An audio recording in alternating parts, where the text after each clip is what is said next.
Good day everyone. I present the Personal Budget Tracker. This project is a web application that helps users track their income and expenses.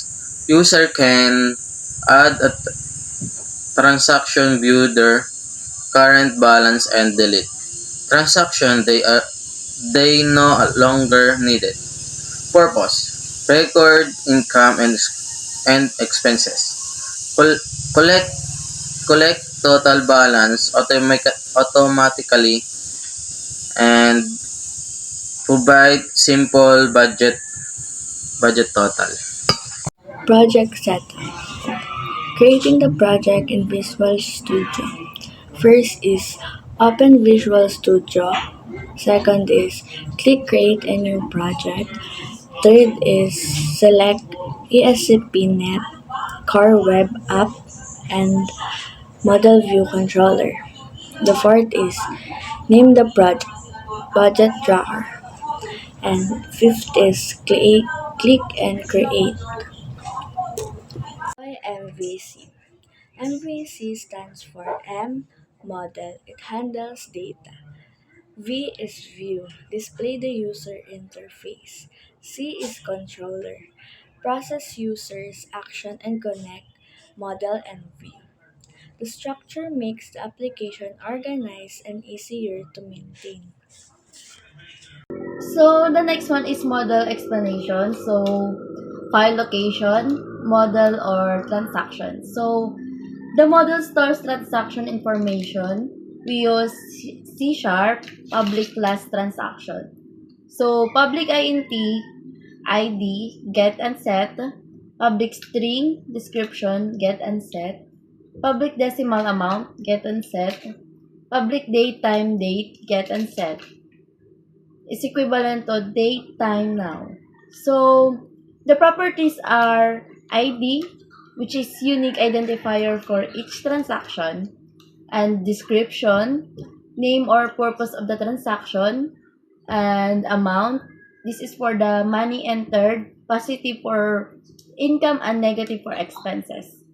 Date is for automatically records of the current date and time. So the model acts as the data structure of the application.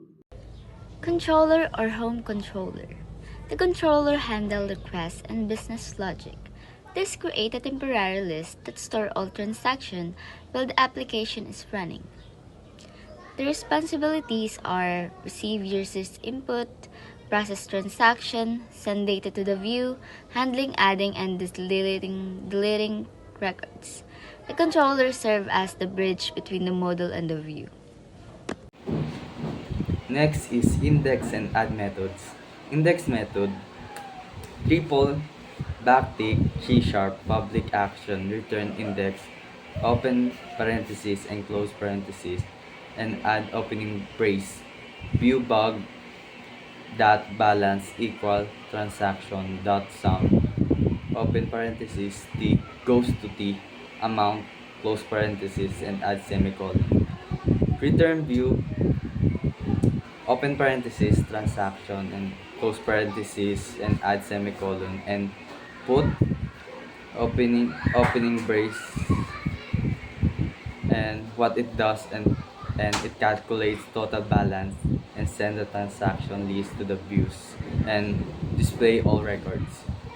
Next is add method, C sharp 8 HTTP post public action return add open parenthesis transaction T and close parenthesis and add opening brace and T dot ID equal transaction dot counts plus 1 and add semicolon and transaction dot add open parenthesis T and close parenthesis return redirect to action and open parenthesis and quotation index and put quotation also close parenthesis and add semicolon and put opening closing brace.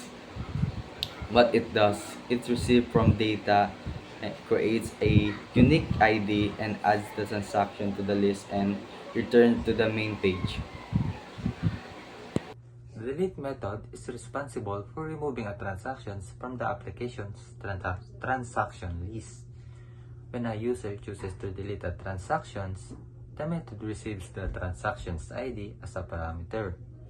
It then searches the list for all transactions within the matching ID using first or default. If a matching transaction is found, it is removed from the list using the remove method. After the deletions is completed, the user is redirected back to the index page, allowing the updated list of transactions to be displayed immediately. The Views Design CCS is used to improve the visual appearance of the website. The CCS code sets the page background color to a dark shade and changes the text color to a white, creating a modern dark theme. Additionally, styling applied to center the content on the page, making the layout cleaner and easier to read. Different colors are also used to distinguish income and expenses entries, helping users quickly identify financial transactions and improving the overall user experience. User interface. The page contains number 1. Application title. 2. Current balance display. 3. Form for adding transaction. 4. Transaction list. 5. Delete button. Application flow. 1. User enter descriptions and amount. 2. Clicks add. 3. Controller saves the transaction. 4. Balance updates automatically. 5. Transaction appear in the list. 6. Users can delete transaction when needed.